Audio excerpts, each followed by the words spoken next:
Listen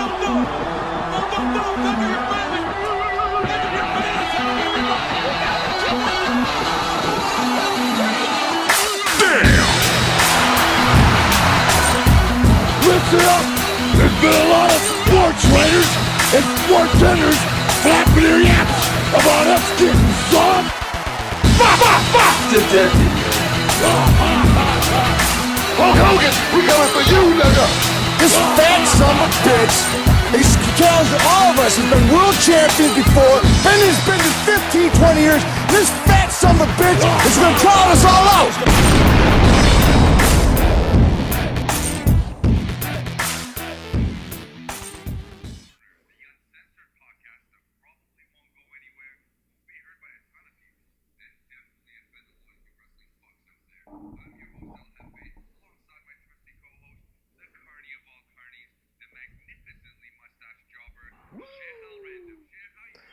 What's going on? Not much, man. We've had we even kickstart this show.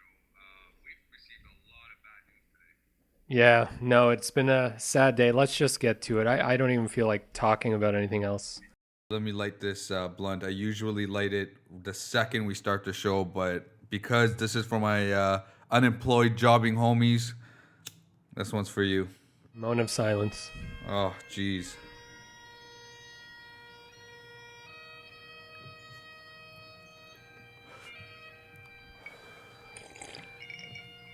Damn, they even got rid of my favorite boy.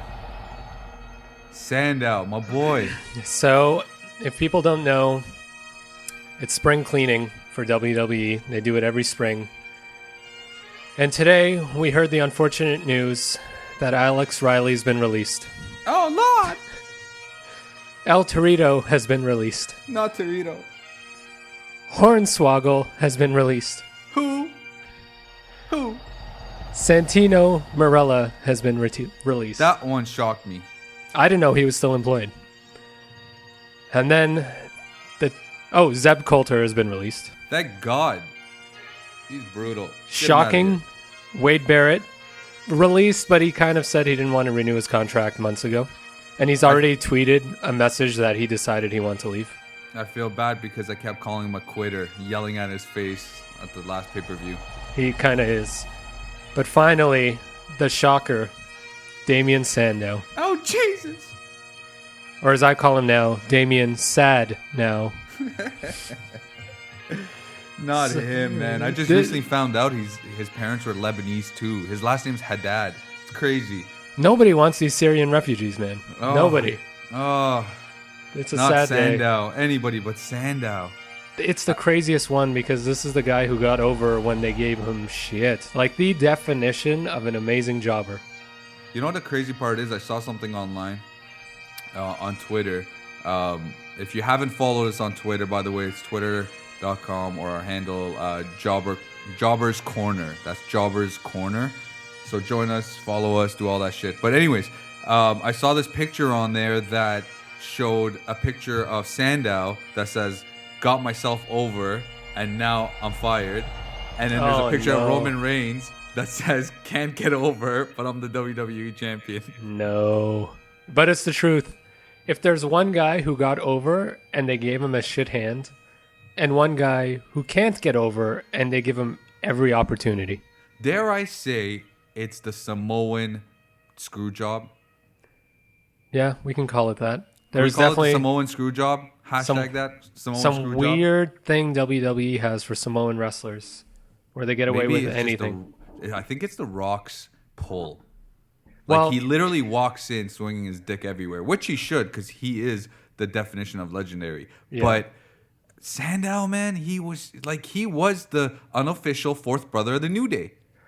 Yeah, he was. And remember last episode we talked about Steve Austin giving AJ the rub, and when the legends call someone out for doing good work, Sandow got called out a bunch of times by all sorts of different wrestlers. I think Mick Foley made a post today about the tragedy that is Sandow. His shtick with The Miz was like fucking legendary. Like that shit was so funny. It brought me back into like accepting comedy and wrestling again. Yeah, and like on paper, they tell this guy, go out there and you're going to be a stunt double. Most people would quit. This guy went out there and he made it the most entertaining thing on the show. He owned it. And not only that, he was always on Up, Up, Down, Down. He was hilarious as a host. I hope they still have him on that show, Up, Up, Down, Down, which is Xavier's video gaming show, I guess you can call it. And he was just like, everything he was saying, he would be rhyming it. So every line would be rhymed with the other line that he was saying. So it was hilarious. Imagine the commentator rhyming every line. Right. Fucking gold. Sad day. Sad day, man. I'm happy for the other jobbers I got out of there. Like these guys were janks. Zeb Coulter, like that guy. I'm sorry, man. He had to go. Well, Wade Barrett is a weird one because that's another guy that got a rub from all the legends, and they're like, he should be main eventing. Really? And, well, if you watched, did you watch back in the day of Nexus? Yeah, but who cares? Like, he's not, like, there's nothing special. You gotta be special, or else you're gonna be a mid-carder for the rest of your career. And you can do that. Looking at Mr. Perfects, and he was special, but he was the best mid-carder there ever has been in wrestling. And the problem is, guys like him, guys like Ryback, these guys were just, they're like generic. You know what I'm saying? Yeah, they're replaceable. That's the problem. Yeah, man. That's the problem. There was nothing. His finisher move was a fucking elbow to the face. Come on, man. But, Come on, man. Man, he turned his elbow pad inside out. Oh, shit. I forgot it. Going from blue to red. If that's not a legit finisher. There's some weird stuff here, though. Like, Alex Riley, he was released. He was shit. But he's fighting Nakamura next week on NXT. I know. Because it's taped. I just said that too on Twitter too. I'm like, isn't this jobber fighting Nakamura? But imagine this. You have your biggest match ever, and before it's even aired, you're fired, and you have to watch it from home knowing that I've already been fired from this place. Well, for his sake, I really hope he fucking puts on the greatest jobbing of his life, and then somebody can, hire him again. But honestly, I don't even know who Alex Riley really is. Don't really care. He's raging Alex Riley. And then El Torito, that was definitely coming. The Matadors. The little midget? Yeah. Well, little midget, one or the other. He was a Mexican midget, right? Yeah. Yeah, Matadors are being repackaged as how many equally offensive Puerto Ricans, I think. How long do you think your career is going to be as a little Mexican midget? Well, when they got rid of Hornswoggle, they're like, that's 0.5 of a person gone. Let's get rid of one full person. Throw El Torito on there. He's had a couple of sightings on like WWE Network shows. Like he was on Edge and Christian, where he Torito did, like, or Hornswoggle? No, Hornswoggle, and he had a eating contest with some fucking hot ass burger, and he's like that perfect jank that you need on a Jackass show. I don't know about wrestling. So he's been around almost 10 years, and the reason I know that is apparently today he posted on Twitter, 10 years tomorrow or soon. What a great ride. Thanks, WWE. 2 hours later, he was released. Jesus. But 10 years? This guy got a paycheck for 10 years? He should be counting his blessings. Yeah, I don't feel bad for him. Not at all. And I don't know if you remember, there was a storyline about the Raw Anonymous general manager. Do you remember that storyline? Yeah. Michael Cole would get up with the emails that were coming in. Yeah. Oh, sorry, guys. I got an email here. I got to read it to 20,000 people. And everyone's like, okay, who could it be? It built up. It got, WWE does things beyond when they're actually interesting. It got annoying. And it was Hornswoggle, Vince's son, Hornswoggle. So, yeah, look that up. Vince's son? Apparently. And what had happened was there was another wrestler named Ken Anderson who got fired from WWE. Mr. Anderson. That's right. And his storyline, he was supposed to be Vince's son. But he got fired. He had a bunch of steroid stuff. He got Randy Orton really pissed one day. Anyway, he got fired, and they're like, we need someone to be his son, Hornswoggle. Now, were these all of Linda's kids as well? No, I think Hornswoggle is his illegitimate kid. With who, Trish Stratus? No, no one knows the mom. A leprechaun. I don't know. So stupid. But yeah, that's Hornswoggle. Ridiculous. Yeah, he's had a paycheck for 10 years in an industry he has no business being part of, so he should be happy. Now, for you guys that are listening out there, I kind of stopped El Jefe. I'm gonna say it. El Jefe stopped watching wrestling, kind of between 2006 till about 2011ish, because I couldn't take when I saw this guy Hornswoggle and Mr. Anderson and all these hokey pokey and Batista, and it's just like I saw where this was swerving mind the pun, to like shit lane, and I didn't want to watch wrestling. I'm like, you know what? I'm gonna be a legit fan and leave it on a high note after the Attitude Era, and then if something changes later on, I'll come back. Lo and behold, Sheikh Al Random over here randomly calls me and says, WrestleMania's on, you have to watch it, blah, blah, blah, blah, blah. I'm like, fuck it. I remember it. It was when Sting came back. Exactly. I was like, Sting, that's my boy. Let me just see where we're at right now, you know? Yeah. And I watched it and immediately got hooked again. I don't even know. Kevin Owens was a big reason why I got hooked again. Yeah, there's a few key people. I stopped watching too, I think 2004 to around 2010. And I started watching the big pay-per-views while I ran on the treadmill. Yeah. And then, slowly I just got back into it, and here we are. I'm kind of sad that I didn't get to see the upbringing of Daniel Bryan. Yeah, that was fun to watch. That was a lot of fun to watch. But there was a lot of shit you had to watch to get there. Yeah, I didn't want to do that. Then I saw him and Kane together. I'm like, you know what? I'm not even interested. Just looking. I didn't really care about that, but looking back, everyone's like, that's his best time. But to me, I didn't really notice. Fuck it.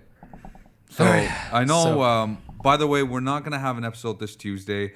We're releasing this episode today, Friday, the whatever the fuck date it is. May 6th. May 6th. Yeah. Because we're both traveling next week. And where are you going?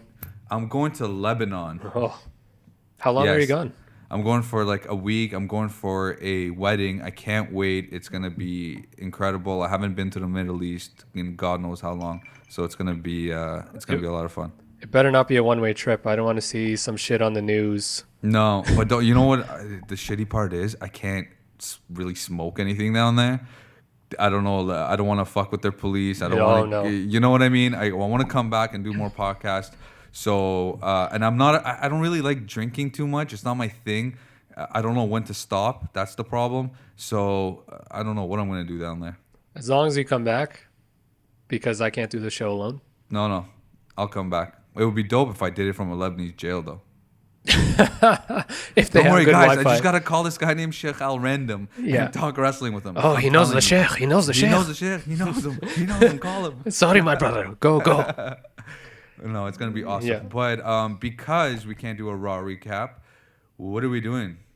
We're going to recap Lucha Underground. And we picked Lucha Underground specifically because I know you and I talked, and you don't really watch it. You don't really like it or get it. Honestly, I could care less for it.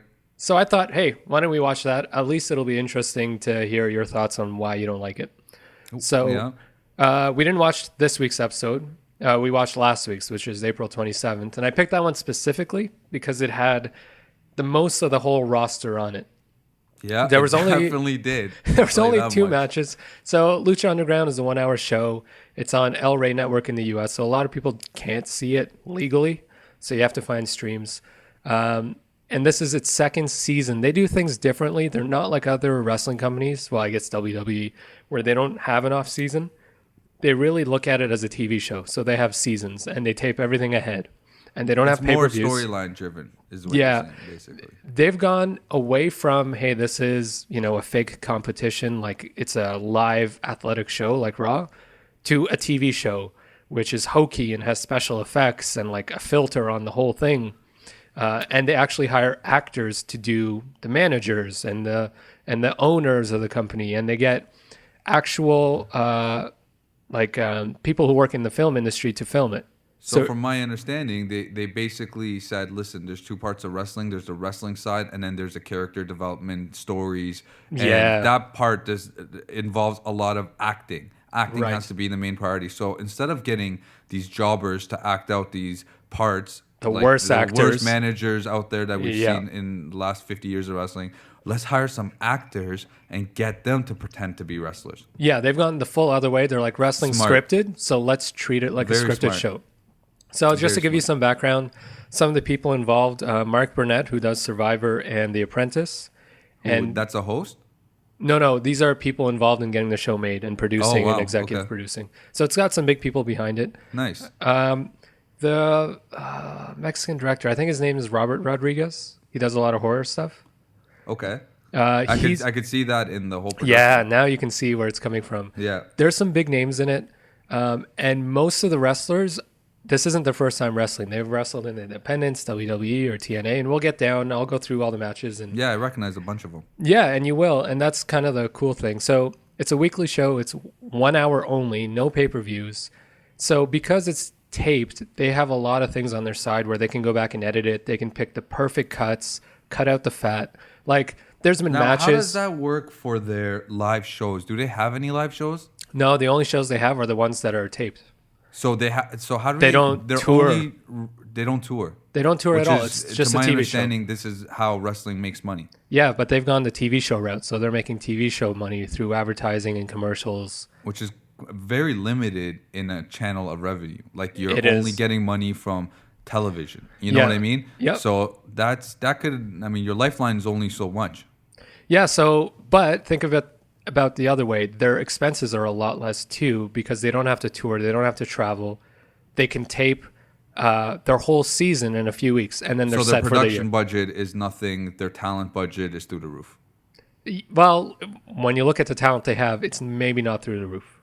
If you're an independent wrestler like a lot of these guys are, and when we go through, a bunch of these guys wrestle throughout the year, but then they take like a month or two to wrestle for Lucha Underground, probably get a big paycheck, and then they can take 2 months off. Perfect. And it's all shot in LA, so they just hang out in LA. There's no travel between shows. Nice. And they've done interviews with the wrestlers, and they're like, the atmosphere is completely different. You don't have to deal with like sketchy bookers, fight for your cash, and like handshakes and stuff. You sign a contract like an actor. It's a whole different ballgame. They basically reinvented the wheel. Best thing for the wrestlers, because they're on a proper TV show, they're part of the actors union. So now they have health benefits. They have everything that you don't, any other wrestler. Yeah. I didn't know that. That's crazy. As soon as you're part of the entertainment industry in the US and in Canada, you're part of the Screen Actors Guild. And with that, you can get insurance. And there's a union and there's all that good stuff that Carney Wrestling, because of WWE, has missed. In WWE, there's been a bunch of people who tried to get unions started. The most famous one was Jesse Ventura. Yeah, I heard that was a big stint with him, no? Yeah, and Hogan ratted him out. And, of course, Cunt Hogan would do it. Fucking Hogan. Yeah, so there's been a few people. Ryback with his recent Bernie Sanders shtick. But these guys on Lucha Underground actually get that. You want change? Ryback will bring you change. We can do better. We can do better. So anyway, that's the background of Lucha Underground. It's very cinematic. You have to get over it. Like, yeah, it's dope. I dug it. At first, I seen clips of it. I was like, you know what? This is fucking way too comic booky for me. It's very a little comic old school. Booky. They have supernatural stuff. They have dragons. Okay, they have like skeletons. I can't fuck with that shit. I can't. But think about it the other way. They know it's fake. They're presenting it like a fantasy TV show. WWE tries to present it as a real thing, and they have The Undertaker. Which is, I get it, but it's like this, but it's like this too. It's like you have the NFL, okay, which is based on athletics and the overall production and everything, okay? Right. And then you have the XFL, where it's about which lasted he hate me and shit like that. You get strippers as cheerleaders, and then you're like, you know what? I really just want to watch a fucking football game. You know? Yeah. But the good thing, and this is the big thing with me, like I said, I didn't like what I saw in the initial beginning when I saw this show, and then you made me watch this episode, and it completely changed my mind. So let's get into that. Sure. Okay, so let's get into it. First thing, the announcers, Matt Stryker and Vampiro. What do you think of them? Do you even know them before this? Yeah, Stryker, not really. I've seen him here and there. He's whatever. But Vampiro, I loved his fucking gimmick in WCW. Yep. I think he was in the wrong place. If he was in WWF at the time, I think he would have been a really big name. Perfect fit, yeah. Yeah, his wrestling ability was dope. His look was incredible at the time. Unique, completely unique. Very unique. And the thing is, he fits this show now because of who he is and his old gimmick. Like, he was Lucha Underground before there was a Lucha Underground. And did you know he's from Thunder Bay, Ontario? No way. Now you do. And he was almost a hockey player. No way. Yeah. Listen to his interview. I think it was on Colt Cabana's podcast. I've read that he makes up a lot of shit, but which wrestler doesn't? Who cares? But interesting story. Seems like a decent guy. And he's kind of a big part of the show. Yeah, he was good on the mic. I liked him. But, I mean, storyline-wise, too. Did you watch the whole episode, including the end, like, last 5 minutes where it was like a cinematic thing? Yes. And did you see him in that? Yes. Okay. So when we get to it, I'll explain kind of the background. So let's get into the match. First match is this is their first cage match ever that they've done on the show. They don't really do too many gimmick matches. They've done... no, the whole thing is a gimmick. Their whole thing's a gimmick, but I mean like hardcore matches. They've done a handful. They do a reverse Royal Rumble. I'll have to show you that episode. It was better than the Royal Rumble. Okay. Yeah. We'll watch that episode and talk about it too. So anyway, cage match. You have Cage versus Johnny Mundo with Taya. Fucking monster. So Cage... I think Cage is what Ryback tries to be. That's exactly what I was thinking too. This guy is a monster. He looks like this video game character in Tekken 3. He was just, do you remember him? He was just this big fucking muscle jarhead just ripping. Massive but he's agile. He can move. He's so fast. athletic. And that's his thing. He used to be on the Independents. He hasn't done anything big. He was in developmental for WWE in like 2009, but never made it to the main stage. That's the first thing I noticed. Him and Johnny Johnny Mundo has been ripped from the beginning. He's fucking huge, man. Dude, these guys, I thought it was, I was thinking this was getting taped in Mexico because I'm like, these guys are roided. They're roidy Magoo. They are roidy Magoo. No, they're in LA, so yeah, pretty much Mexico. So yeah, you have Cage. Like I said, never made it to the big stage in WWE. He's done Independence, PWG, which I hear a lot of good things about, which is also LA-based, and TNA for a bit. But yeah, he is what Ryback tries to be, except Ryback's head, he looks like a Neanderthal. I think that's the problem. Yeah. Whereas Cage looks like a big-ass guy, and he doesn't look, half demented. Yeah. He also looks like he promotes a lot of protein on Instagram, too. But he does look like that. Forget that. But anyways. And then you have Johnny Mundo, who was in WWE. He's had a few names. The last name he had was John Morrison. Yeah. He was on Tough Enough twice, won the second time around. And then in WWE, he went as Johnny Blaze, then Johnny Nitro when he was being managed or was assistant to Eric Bischoff, and then finally Johnny Mundo. And he had a lot of good matches there, too, but he's not good on the mic. Yeah, well, I like the match. I really enjoyed this match, to be honest with you. Yeah, I'm so happy you did, and this is why I picked it because, one, there's a gimmick, the cage, which is kind of cool, and they don't hold back on this show. Like, it was a hard-hitting match. There was a lot of spots where I said, shit, or oh my God, or Jesus. There was just so much of that. I know. Cage did a Boston Crab. This I wrote down. Yeah. I had to pause it and write this down because I'm like, what the fuck is that? I have never seen that move before. He did a Boston Crab sitting on the top rope while Johnny is stuck on the second rope. It was, you know what crazy. I mean? Like he had his legs and he's sitting on the top. And it just visually, it was something so unique and crazy. I see someone like Cesaro pulling that off. Yeah. I see someone like even Shinsuke. Yeah. Something, because it looks brutal. Yeah. But this guy's massive, and he pulls off moves like that. He's not just punches and kicks and suplexes. The other move I saw Johnny did, the guy called it a standing Spanish fly. Yeah, the Spanish fly it doesn't make sense in the real world, but you hold a guy, and you do a backflip, and you land on your front, and he lands on his back. I saw that it didn't make sense psychology-wise. But amazing looking move. But it looked incredible. But he did it off the top rope. Yeah, that was insane. Off the top rope, man. And one thing I noticed about their match, too, it was a little jumpy. So it looks like, they're aware that they're going to be jumping high and everywhere. And the mat has to give a little bit. Yeah, the mat does look like it gives more than WWE. Yeah, but overall, a really dope fucking match. Very smooth, crisp wrestling. Great storytelling. It's something that, again, you said it to guys like Ryback, that jank. All you have to do is just watch one of these. You're on the road all the day, all night. Pop in one of these fucking tapes. Watch a guy your size doing moves and showing his ability to tell a story in the ring and gain sympathy, and then go and do it. Yeah, and you know what I'm saying? Like, yep. And the story is important here because they get a lot of, in the next match especially, a lot of people who all they do is flips. But because you haven't been watching, up to this point, Johnny Mundo kept interfering and getting the upper hand on Cage. So that's why they had the cage match. And even in this match, he had someone interfere, and he even got Cage in the head with a chair, unprotected. Who is that girl? That girl is incredible, too. Taya, I think she's Canadian, too. She's dope. She's all right. She didn't wrestle like a girl. She jumped off the top and all that stuff. Yeah, like she got hit by a chair. I was waiting for a botch. Nothing happened. No, and that's the other big thing about Lucha Underground. They do mixed gender, which some people don't like because if you lose to a woman, then Yeah, that's in the next match. Yeah. I didn't like that at all. So yeah, really good, almost classic like wrestling, but also high flying, and there's a lot of that in Lucha Underground. I was really impressed with John Mundo too, man. That guy can wrestle his ass off. And the look on that guy, he looks like he's a video game character too. Yeah. Okay, next one, and this one I picked because it does have most of the roster, and it has some crazy spots. So in Lucha Underground, they have a trio championship. They have teams of 3. So imagine tag, but with 3 people. So that's kind of cool. I don't mind that. No, so if you imagine like New Day against League of Nations, like 3 on 3. Yeah, League of Booty. Or Wyatt's, League of Booty. Or Wyatt's. There's plenty of 3 people groups. So there's a long list of wrestlers. I'll go through each of them and give them one line on them. So first team is Dragon Azteca Jr., who's a young guy, and his name in Mexico was Son of Rey Mysterio.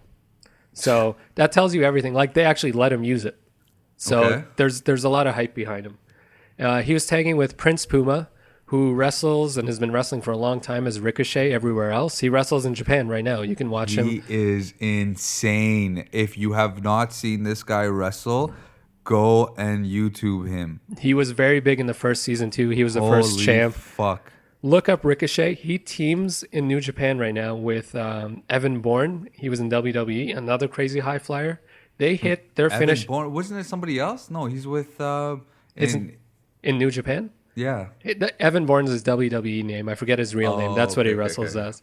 But their finisher is this crazy spot. Both of them do synced shooting star presses from opposite corners. I saw that. It's fucking so good. It was in the last special they had in Kingdom. It was nuts. Yeah. Unreal. Nuts. Prince Puma or Ricochet. Look up either one.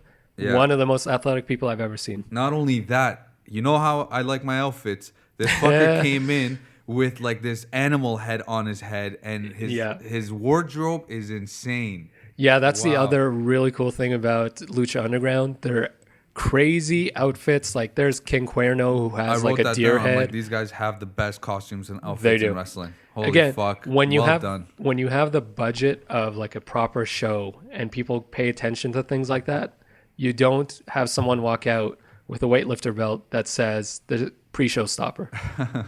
So proper show production is a whole different level. And then they were tagging with Rey Mysterio, which is their biggest star. And he only came in this season as a surprise star. He actually asked for his release from WWE a while ago. He's been injured. And they held out for a while, and finally he got it. Next thing you know, he's here. So they're wrestling the Crew and Joey Ryan. The only interesting person is Joey Ryan. He looks fucking amazing. He looks like a 70s cop, and he has a bit of Rick Rude. He's got Rick Rude. He's got fucking dirty mustache, Sanchez mustache. Fuck, he's so good, man. That guy should come to WWE. But the problem is, I find that WWE wouldn't be able to control him. No, and he would be whipping out his dick to everybody. And even though it would be the funniest thing on television to see Joey Ryan on a big stage and the shit he can come up with, but Vince would have a fucking heart attack. And absolutely, it would never happen. And people who don't watch wrestling know Joey Ryan because a video of him went viral like a month ago where he's wrestling in Japan. And you may have seen this too. Oh, yeah. Where he beat up the guy with his dick. Mm-hmm.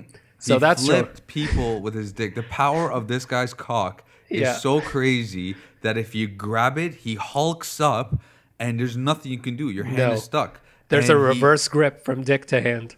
Exactly. And then he just uses his fucking inner chi and he cheeses his dick and makes you flip.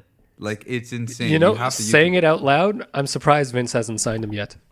Get him in here, damn it. Now he's got a lollipop that he just teases, and he comes out in like, and he's so oily. Greases his hairy chest. He reminds me of that Seinfeld episode where Kramer was drenched in fucking oil and butter. He was just sitting in butter, and he was just sitting in a tub. He looked like a chicken. Just imagine, Kramer in butter with his hairy chest, tanned, plus Rick Rude just being a little too sexy, and then a dirty mustache. There's Joey Ryan. And not only is his entrance amazing, but his in-ring shtick is fucking incredible. The guy's amazing. Yeah. Really great gimmick. And then the next team is Phoenix, who's the underdog babyface of Lucha Underground. He's kind of like this Sami Zayn. Yeah, And I don't really care for him. the thing is, if you watch the first season, he takes some crazy beatings, unreal beatings, and then he Usually wins. Bad wrestlers do. Yeah. And then the other thing, his brother is Pentagon Jr., who's also on the show, who has, I think, the most badass mask. He was in the end scene where he's in a wheelchair. Oh, okay. No, the baddest the craziest mask I saw was the guy that came out last with the big beard. Oh, Son of Havoc. Son of Havoc. Yeah. Fucking incredible, that guy. And then there's Jack Evans. Yep. Really cool style. Really cool style. He's been around he's for cool. like 10 years. He was in ROH, TNA, Japan, Mexico. Yeah. Then you have PJ Black, who was in WWE as Justin Gabriel. He was part of Nexus. He's from South Africa, high flyer. Worst thing is his nickname, the Darewolf. The Darewolf? Darewolf. Yeah. Okay. Yeah, Next. And then last we have Ivelisse, the only woman in this match. She was in WWE Developmental, but got cut. And she was one of the wrestlers who pushed for Hugh Morris, I forget his real name, who was the head coach at NXT, to get fired. Because he did all sorts of crazy hazing shit, and all these wrestlers came out. Did he shit in her bag? All sorts of shit like that. All stuff like that, and made wrestlers like do drills till they puked when they were injured. He made them wrestle, things like that. Yeah, and she was a big part of it. And then, Son of Havoc, who wears all black. And he was actually on Tough Enough, too, as Matt Cross. So you have a lot of people from WWE here. There was like, what is it, 12 people in this match? Yeah, 11. So 4 teams, 3-on-3, but one team is missing someone who I'm upset you didn't get to see because he's great too. His name is Angelico, and he's from South Africa too. He's most famous because last season he did 2 jumps, which are the biggest jumps I've ever seen in wrestling. Biggest jumps ever. That's cool. Yeah, so I'll find those and send them to you. So this is the most Lucha Underground match there can be because you have 11 people, basically no rules. It was a fucking spot fest. Spot fest. Kind of everyone gets their 2 or 3 minutes to show off. What did you think? It was just a little ridiculous in the beginning. I'm a fan of those moves, but what happens is you're devaluing those moves now. Yes. You know, back in the day, Bret Hart said it best when he said, "The best there was, or the best there ever will be." goddamn right. What else did he say? That the DDT used to be Jake the Snake's finisher, and people went nuts. Oh my God, you hit someone with a DDT, they're dead. We used to hit people in high school and elementary with DDTs, and the other guy played dead. That's how devastating the move was. Now we have this spot fest here where these guys are bouncing off each other like it's the gymnastics, and it just devalues the move. Yeah, that's my biggest problem with Lucha Underground and most indie wrestling. Nothing means anything. No, because they can't tell a story. They can't. When you tell can't a story. tell a story, you depend on these crazy pops from these devastating moves. And I get it sometimes, but then you create, like, it's bad enough Roman Reigns kicks out of every fucking finisher. Right. Imagine when this style of wrestling comes into WWE on a grander scale of things, and then it's just a massive spot fest. Like, it's over. You killed wrestling with that. Yeah, it's entertaining, but exactly like you said, there's no psychology. You don't really care who wins because you can't even tell when someone's going to win because nothing means anything. And not only that, I mean, the match did slow down. I did enjoy later on the match slowed down and they were telling stories and people were legitimately getting hurt and they're selling. And then I really liked how it finished, but it started bad, ended good. I'm really impressed with Prince Puma. I think he was insane. Joey Ryan, I wish he had more in-ring time. He was insane.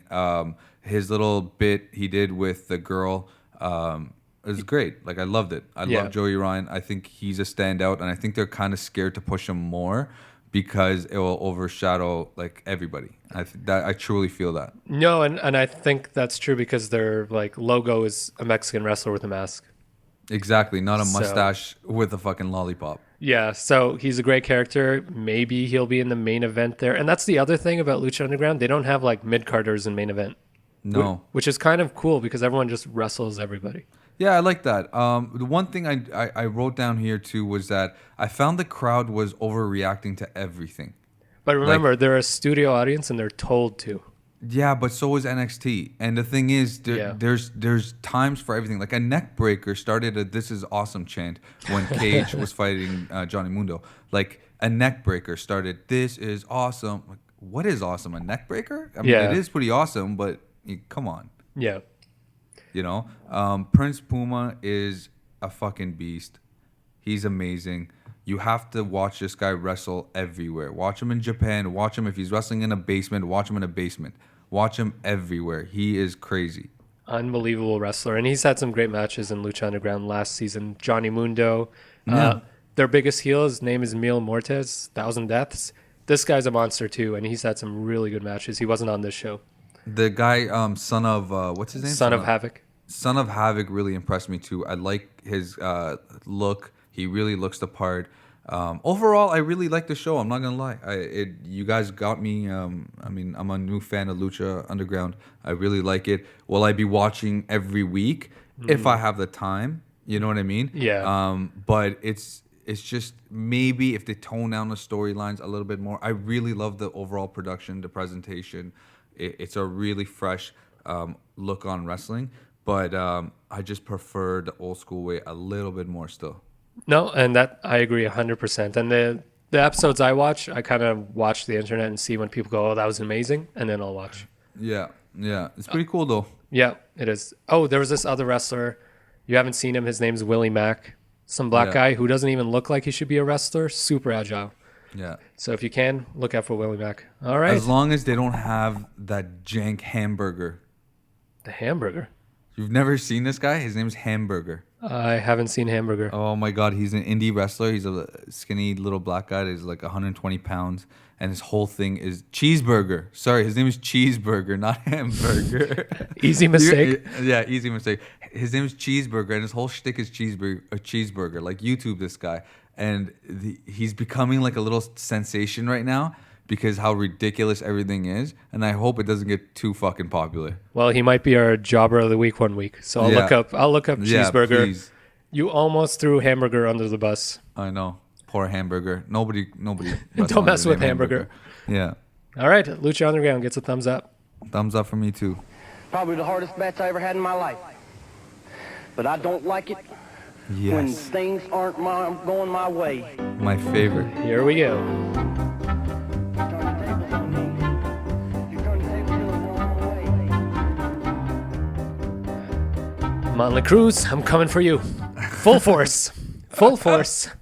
So this week, we have a really special Jobber of the Week match. Yes. The weirdest thing has happened. The weirdest and most amazing thing, if you think about it statistically. So obviously the show is new. Hefe's doing a lot of work getting it out there. And on Facebook, 90% of the likes we're getting are from India. It's like a weird phenomenon going on that India loves the Jobber's Corner. They love the Jobber's Corner. And like I said, there's 1/7 of the earth is Indian. So kind of makes sense, but I mean, shit, I didn't think they fuck with us that much. Like 90% of our fans online are from India. So to honor our newly acquired Indian fans, we have a special edition of Jobber Match of the Week. Is that what it is? Yeah, Jobber Match of the Week. And I can't even tell you who the Jobbers are. We're going to have to watch it. So I've sent you a video of this before. And the first time I saw it, I was looking at it, laughing at them. And then 2 minutes in, they had me sold. And I'm like, these guys are amazing. They're legendary, these guys. There's a bunch of kids and teens in Mumbai, India, who put on wrestling shows, like 20 minutes in the streets. They almost have like a ring set up. This one is a bit jankier than that. There's no ring. But the best part is the editing. They edit in the music for the wrestlers at the right time. They edit in commentary. They like cut from different points.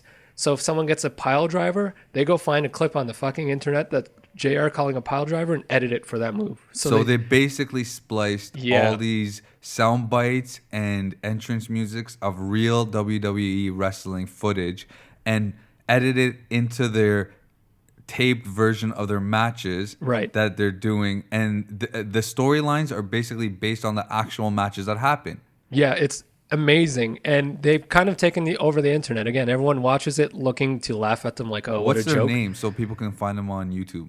I will give you their names. They have a whole production company, and so it's called AngaarTV, so ANGAARTV. Look them up on YouTube. They have almost 40,000 subscribers. That's crazy. This one video has over 300,000 views. And if you look at the comments, so YouTube comments are pretty much Donald Trump rallies. But if you look at the comments, everyone's giving them props. You guys are amazing. Please make more videos. Absolutely, as they should. They're incredible. Good for them. They don't look like they have $3 to their name, which doesn't. It's not a judgmental thing. It's just a matter of fact. Yeah. And they're using their imagination to their best abilities to create these magnificent fucking wrestling shows. And not only that, they have like their uncles and their aunts and there's everybody crowds. helping. Yeah. There's crowds and. They get applause. It's crazy. So let's just get into it. Let's just watch this. And then everybody, if you want to watch this too, you can sync it up right now. The link is in the description. So make sure you watch this and hear our commentary as well. Yeah, so this is the slums of India, Money in the Bank. And literally in the slums. And this is the shortest match I could find. Most of them go 20 minutes. All right, so this is the special referee, Suraj. Suraj is just an Indian guy walking out with his white t-shirt and spray painted black lines on the t-shirt, so it looks like he's an actual ref. Here comes the game, and he's actually spitting out water, which is expensive there. It's Mukut with his Triple H entrance. Pretty good. He got 4 sprays out. Atta boy. The referee's laughing at him though. Goldust and flip-flops. Oh, he painted his Shakti painted his face. Oh, Goldust intro. He does not look like he's 20 pounds. No, he looks 11. And then we got Rakesh Kumar Orton, and he's writing RKO on his body. Bare chest. He's coming out bare chest. He does the Randy Orton pause. And I would say he's about 98 pounds. Wet. Oh, The Rock. This guy actually has got muscle on him. Jacked. Rohit. See, there they've synced up. The Rock is cooking, and this guy actually did it. Synced it perfectly. Well, this guy looks jacked. He's about 120. Oh, no. Rohan. Whose music is this? This is Seth Rollins, and Rohan is wearing a nice dress shirt. Nice dress shirt. I wouldn't wear a nice dress shirt to this alley. So in the alley, they've actually stringed up a briefcase really high up, and they have some wooden ladders. Oh. Surprise entrance, Vinay. Is this Sting? It's Sting! Sting with a 2x4. He's mixed up Sting and our favorite guy. And he's wearing a hoodie and a dress shirt. Oh, Sting comes in. He's clearing house. He's clearing house with his 2x4. He even hit the referee. He didn't give a fuck. Get everybody out of my way.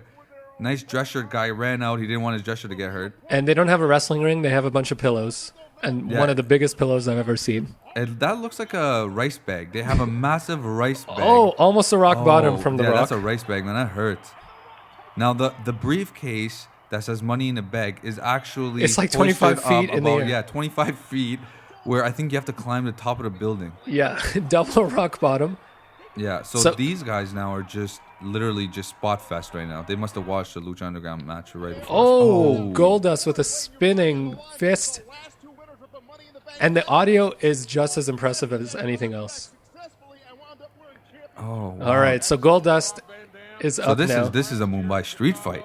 Mumbai street fight. This is a Mumbai street fight. What do you think's in the briefcase? Oh, I don't... Honestly, if anybody can climb that makeshift ladder should automatically be the winner. Yeah, that ladder does not look safe. No. I think in the briefcase, there's a piece of paper saying you are now the owner of this briefcase. Man, that's not a conventional ladder. Somebody called it. Oh, off shit. the ladder, RKO. So somebody threw Goldust off the ladder into Randy Orton, and he RKO'd him. Oh my god. Oh shit, that's a big powerbomb. I think he broke that kid's neck. Powerbomb, Razor's Edge. Okay, The Rock has Goldust. Oh, that was they did the Legion of Doom's finisher move on Goldust.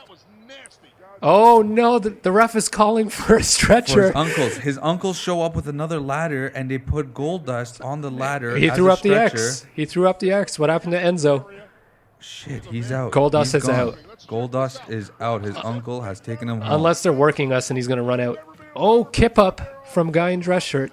Guy in dress shirt is up there battling somebody else on the ladder while The Rock is punching the other guy's ass. And he's climbed a part of the ladder that you're not supposed to climb that doesn't actually have stairs.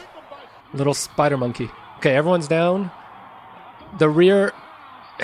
I don't even know what that was. He attacked him with his ass, basically. Asuka does it, yes. Doesn't look this good, though. Okay. What's All right. going on now? Flip-flops has this guy down. Another ass. Oh, it's Rikishi. Oh, it's Rikishi. Rikishi's here, yeah. and he was giving the ass to some other poor kid's face. And now Sting has taken Rikishi Sting in the doesn't corner, want any of this. whipped him into the corner, and now Rikishi just sitting there. Sting stomping on him. Sting has no sense of humor. Oh, The wait, Rock wait, is... wait. The Rock said, everyone get in line. We're all going to take All the Rikishi. wrestlers are in line saluting, while Rikishi is on the ground, and they're all giving The stink Rikishi face. their stink face. They've all... There's storytelling here. This is great storytelling. All the wrestlers have They've lined teamed up, and they're Maggle. rubbing their ass into the guy's face, and they're all grinding in a hilarious They've way. just This guy's twerked not even a Rikishi. wrestler. This is just some Some that kid just walking came by. in. Oh, what some are we... kid that was walking by walked into the scene and started rubbing his ass all over the poor kid's face. I sense they sped up the film a little here. Oh wait, that was RKO, I think. Oh! Oh yeah, RKO. Oh. Okay. Oh, Rikishi does not give a shit about the Singapore cane. No, he's laughing at Oh! it. Oh, They just smashed the light bulb. This is Mumbai's backyard wrestling. This is Mumbai wrestling. Rikishi doesn't care. He just punched out the Rock. He hit Oh, him in the back. Rikishi snapped. Rikishi has snapped. You want to fuck with me? Boom. Oh, Rikishi has cleared house. Oh, Rikishi's too fat for the ladder. I've seen Big Show copy this spot from Indian Rikishi, where he's broken the ladder. oh. is Climb, that what Rikishi. Climb, Come on, Rikishi. Rikishi. Come on, Make Rikishi. yourself Oh, yeah. famous, kid. No, he's climbing way too slow. One by one, classic I would be WWE. cancelled. The Rock is pulling himself up by the ladder. The Rock put him on his shoulders. What is he gonna do off the ladder? off Face the plant into the rice bag. And now the little guy, the guy in the dress shirt, Climbing climbing one the by ladder. one. Oh my god, that's dangerous. Sting is back. Sting is back. He's telling Why the is he ref, beating "Put up the ref?" fucking ladder. Sting is beating up the ref for some reason. Oh, Sting is making the ref hold up the ladder. He's going to climb the ladder without any support. He's a madman. Sting is just beating the shit And you out could of hear the referee. announcers. They're just as surprised.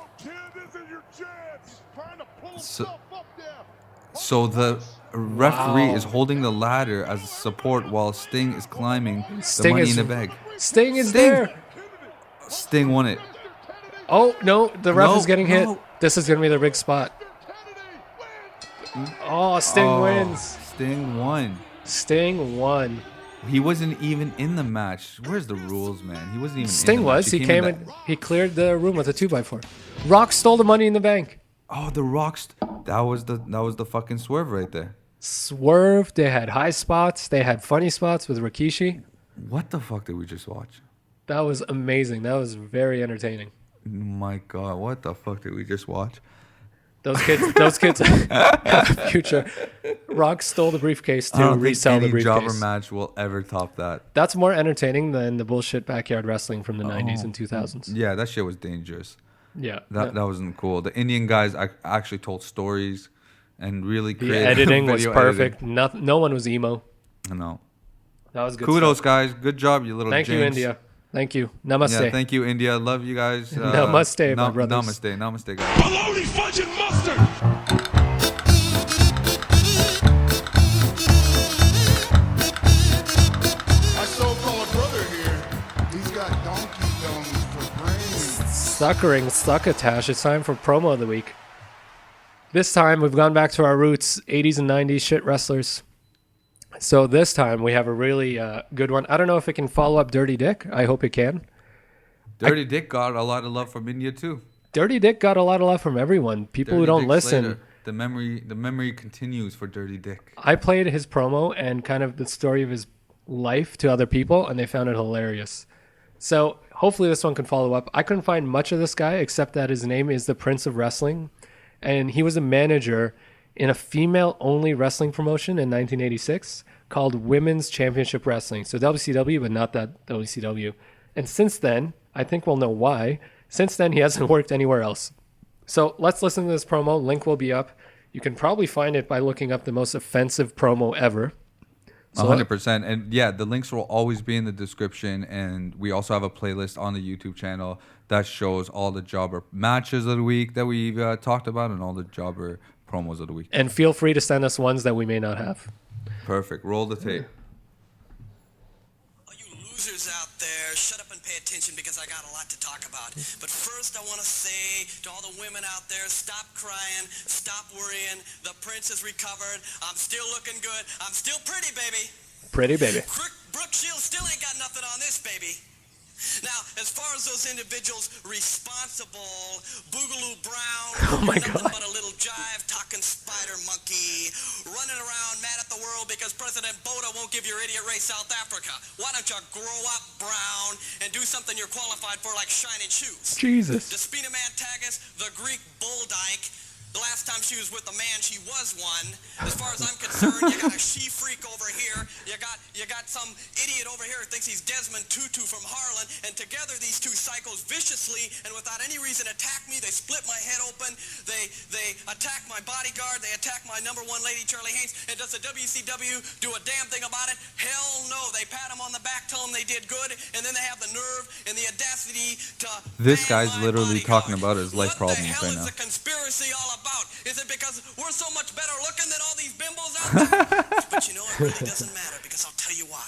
The payback is coming, baby, and the payback is going to be hell, and it's going to be one big surprise. And I'm talking all these bitches. Oh my God, what? And I'm talking about Mantagas, Donkey Face, Candy Divine, the Ace of Space Princess. Oh shit, he turned up. Jailbait Lane. Y'all can come to me, and you're all going to fall. And as far as you're concerned, Debbie Combs, you're a 2-bit 35-cent champion with a body and IQ to match it. And you might as well give it up, sweetie, and go back to the hills and sip moonshine with that Valium-addicted alcoholic mother. Oh my God. Charlie Haynes and the Prince are going to take the world championship because I do everything very good. If you know what I mean. Jesus Christ. So first of all, let's describe what this guy looks like. He's in a purple robe, sequence robe. He's got Shawn Michaels rocker's hair where it's like a mullet and poofed in the back. Wow.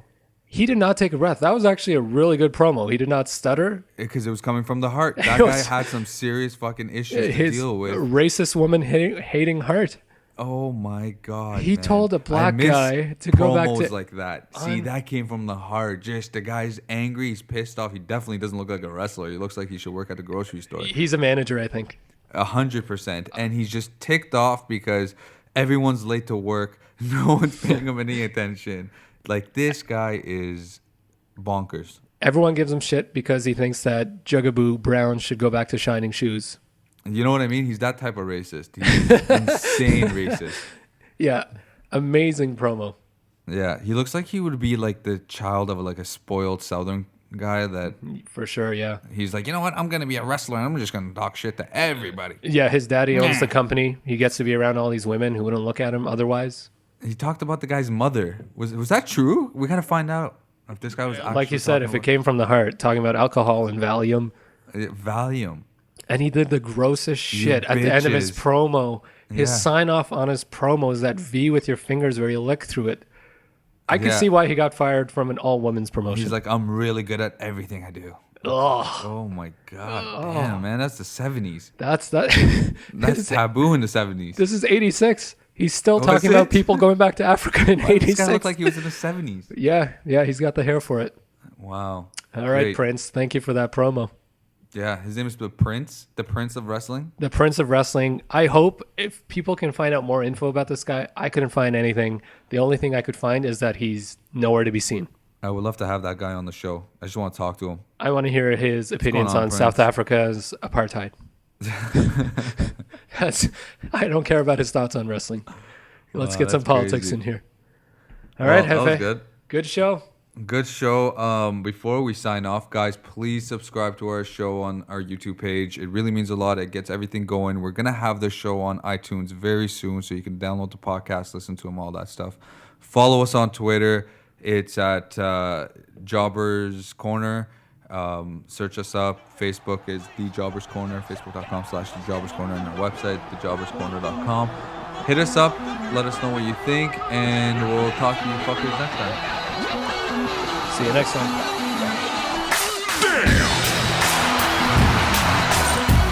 Listen up! There's been a lot of sports writers and sports editors flapping their yaps about us getting some.